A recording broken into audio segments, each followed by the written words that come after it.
Ejemplos de contractibilidad y motilidad no muscular. Los filamentos de actina y los motores de miosina se encargan de gran variedad de actividades dinámicas en células no musculares, incluyendo citocinesis, fagocitosis y corrientes citoplásmicas.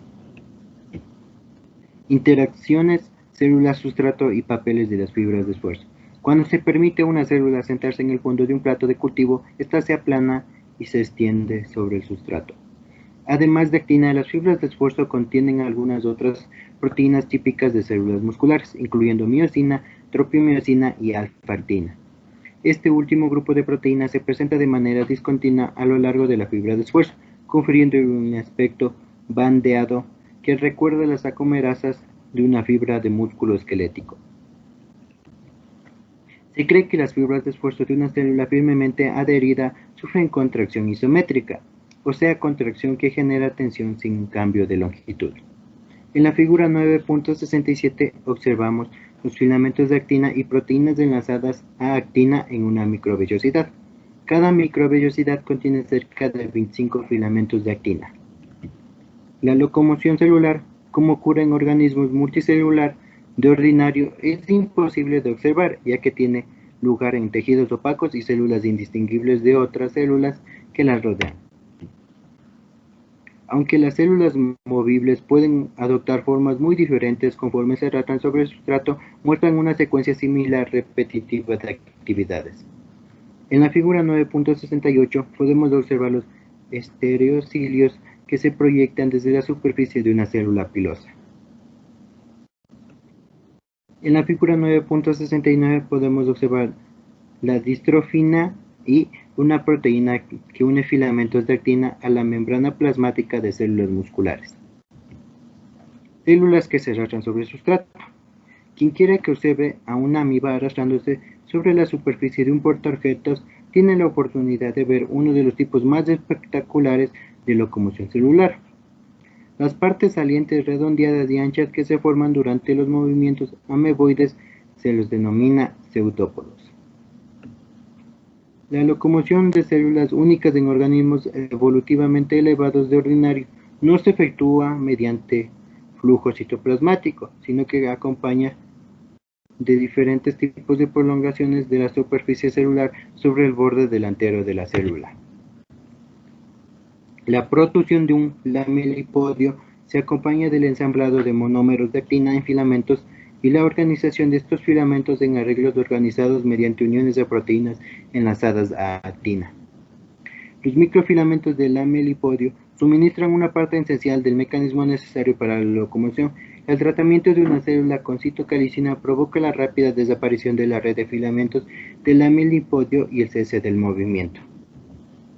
En la figura 9.70 podemos observar distintas fibras de esfuerzo. En la figura 9.71 podemos observar la gamigrafía electrónica de un fibroblasto de ratón sobre la superficie de un plato de cultivo. En la figura 9.72 podemos observar la secuencia de actividades repetitivas que ocurren conforme una célula se arrastra sobre el sustrato. En la figura 9.73 podemos observar el movimiento ameboide. En la figura A se muestra una micrografía de una ameba viviente que se mueve sobre un sustrato. En la figura B podemos observar cómo se desplaza esta. Los lamelipodios también contienen numerosas proteínas de unión cruzada, cortadoras y formadoras de haces de burbujas localizadas alrededor de su circunferencia. Estudios con anticuerpos fluorescentes contra diferentes tipos de miosinas indican que la miosina 1 se localiza de preferencia en el extremo frontal de una célula en movimiento, en tanto que la miosina 2 se concentra hacia el extremo posterior de la célula.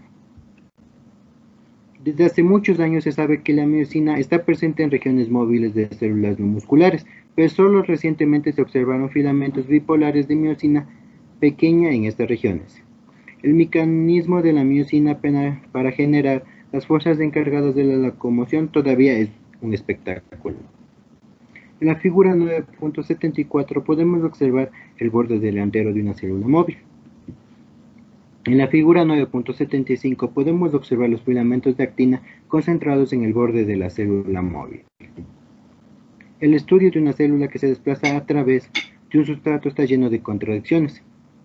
Mientras en el borde delantero de la célula puede ocurrir ensamblado de microfilamentos, en el borde trasero puede estar ocurriendo desensamblado de microfilamentos.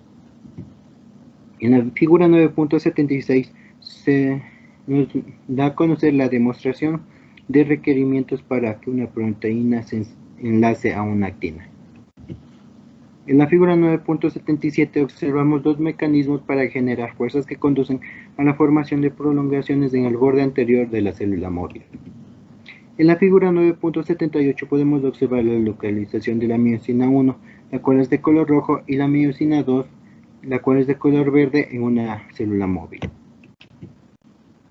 En la figura 9.79 observamos la distribución relativa de la actina filamentosa y la no filamentosa en una célula epitelial móvil. La actina G se presenta en pequeñas reservas, concentradas detrás del borde delantero de una célula, donde presumiblemente está unida a una proteína secuestradora de monómeros que evita su polimerización espontánea. En la figura 980 podemos observar la estructura de un cono de crecimiento y el extremo móvil de un axón en crecimiento. En la figura 9.81 observamos las etapas tempranas en el desarrollo del sistema nervioso de los vertebrados. Inhibición del movimiento por contacto. En cultivo de células se puede observar una característica importante de la locomoción celular, cuando una célula móvil hace contacto con otra.